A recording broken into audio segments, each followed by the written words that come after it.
Guys আজকে আমাদের বাসায় একজন স্পেশাল গেস্ট আসতে যাচ্ছেন আর সে কিন্তু আমাদের সকলেই পরিচিত টিভি রিমন ভাই প্রায় অনেক বছর পরে আমাদের এদিকে আসছে এলাকা ঘোরাঘুরি করার জন্য। তো আজিম ভাইয়ের পাশে দাঁড়ায় আছে দেখতেছো ফল কিনতেছিল বাসায় নিয়ে যাওয়ার জন্য। তো আমি রিমন ভাইকে বলি যে ভাই আমার ব্লগে একটা হাই দিয়ে দেন, তো এদিকে কিন্তু রিমন ভাই ব্লগে একটা হাই দিয়ে দিতেছিল। যেহেতু দুপুরের দিক হয়ে গেছে প্রায়, তো দুপুরের দিকে কিন্তু রিমন ভাই আসছিল, দেন আমি কিন্তু বাসায় খাওয়া দাওয়ার আয়োজন করা হয় টুকটাক। তো এখানে কিন্তু গরুর মাংস ছিল, পোলাও ছিল, তারপরে সালাদ ছিল, দেন কিন্তু বেগুন ভাজা ছিল। তো এগুলা কিন্তু আমি তাদেরকে বাইরে দিতেছিলাম খাবার খাওয়ার জন্য। দেন কিন্তু আমি নিজেরটাও বাইরে দিতেছিলাম, যেহেতু ভিডিও বানাইতেছি সেই জন্য আমি আর কি বাইরে দিতেছিলাম।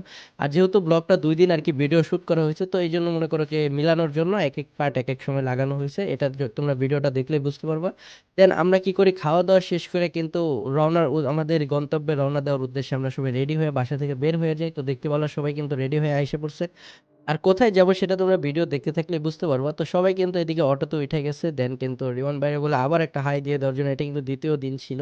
তো এখানে কিন্তু আমরা চলে আসছি বাগের বাজার, এই বাজারটাকে বলা হয় বাগের বাজার। তো এখান থেকে সাফারি পার্কে আমরা যাব আজকে। তো সাফারি পার্কে যাইতে আর অটো দেওয়া প্রায় 10-15 মিনিটের মতো লাগবে।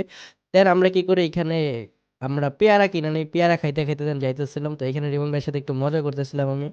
দেন আমরা কিন্তু চলে আসি সাফারি পার্কে। আর এই সাফারি পার্কের নামটা কিন্তু আগে ছিল বঙ্গবন্ধু সাফারি পার্ক, এখন কিন্তু হয়ে গেছে গাজীপুর সাফারি পার্ক। তো সাফারি পার্কের আগে আমি প্রায় 2 বারের মতো আসছি, বাট যেই উদ্দেশ্যে আসছিলাম এখানে মাছ ছিল, তো ওই মাছগুলো এবার আইসা আর দেখতে পাই না। তো কুমিরগুলো শুয়ে ছিল, লড়ালড়ি করতেছিল না, মানে সামনে যা পড়তেছিল আমাদের ওইগুলাই ভিডিওতে আমরা শুট করে রাখতেছিলাম টুকটাক। তো এখানে একটা পাখি ছিল, এই পাখির নাম কি আমি নিজেও বলতে না। তো এখানে কিন্তু খরগোশ ছিল, এটা আমি চিনি খরগোশ। তারপর আমরা দেখি কচ্ছপ, কচ্ছপ দেখার পরে কিন্তু আমরা চলে যাই হলো অজগরের খাঁচায়। তো এখানে আসার পরে ভাই দেখো আজব ঘটনা, এখানে অজগর নাই, একটা শুধু খরগোশ আছে। তো সবাই বলতেছিল যে খরগোশ কি অজগরে খাইয়া ফেললো নাকি, এরকম কিছু হয়েছে নাকি। তো এখানে মজা করতেছিল সবাই, কারণ অজগর দেখতে পায় না। আর এটা কিন্তু ছিল বক। তো এই বকগুলো অনেক বড় সাইজের ছিল। দেন আমরা চলে আসি ঝুলন্ত ব্রিজে। পুরোটা সাফারি পার্কের মধ্যে এই জায়গাটা আমার সবচাইতে বেশি ভালো লাগছে। এখানে আসার পরে আমরা টুকটাক ছবি তুলতেছিলাম, ভিডিও বানাইতেছিলাম, রিলস টিলস। তো এখানে আসার পর দেখো রিমন ভাই পাগলা হয়ে যাবো, এখন দেখতে পারো রিমন ভাই একটা কি আজব ঘটনা ঘটায় দেখাইবো। তো এখানে সামনে ছিল সোহেল ভাই। তো সোহেল ভাইরে দেখো ভাই পুরো নাচে যাইছে এখানে রিমন ভাই, বলতেছিল যে নাচো নাহলে কিন্তু ধাক্কা মেরা ফালাই দিব। তো এখানে আমরা মোটামুটি একটু মজা টজা করি, ছবি টবি তুলি।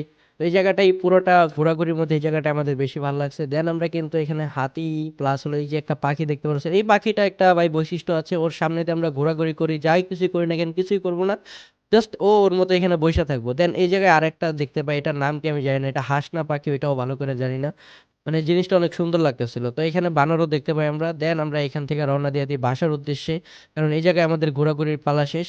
মূলত ভাই যে জিনিসগুলো আমরা দেখে আসছি এগুলো মূলত ভাই আমাদের সাথে শ্যুট করে না, ওই ঝুলন্ত ব্রিজটাই ভালো লাগছে। তো রিমন ভাই বাসায় আসার পরে পিসি দেখতেছিল, যে পিসি নতুন পিসি বানাইছি জানোই। তো যেহেতু প্রায় রাত হয়ে গেছে, তো রাতে আমরা প্ল্যান করি যে আজকে বারবিকিউ পার্টি করবো, যেহেতু রিমন ভাই আসছে। তো রিমন ভাইকে রাতটা সুন্দর একটা রাত উপহার দেওয়ার জন্য বারবিকিউ পার্টি করার ডিসিশন নিই আমরা। তো এখানে বারবিকিউ করার জন্য আমরা মুরগি খুঁজতেছিলাম, বাট সাইজ মতো মুরগি পাইতেছিলাম না, কারণ বড় মুরগি দিয়ে তো আর হইব না, ছোট ছোট মুরগি খুঁজতেছিলাম প্রায় 1-2 কেজি এরকম। তো পাইতেছিলাম না, বাট একটা দোকান থেকে মোটামুটি ম্যানেজ হয়। দেন আমরা বারবিকিউ করার জন্য কয়লা নিয়ে নেই আর কি, কয়লাটা ছাড়া কিন্তু আমার বারবিকিউ হবে না।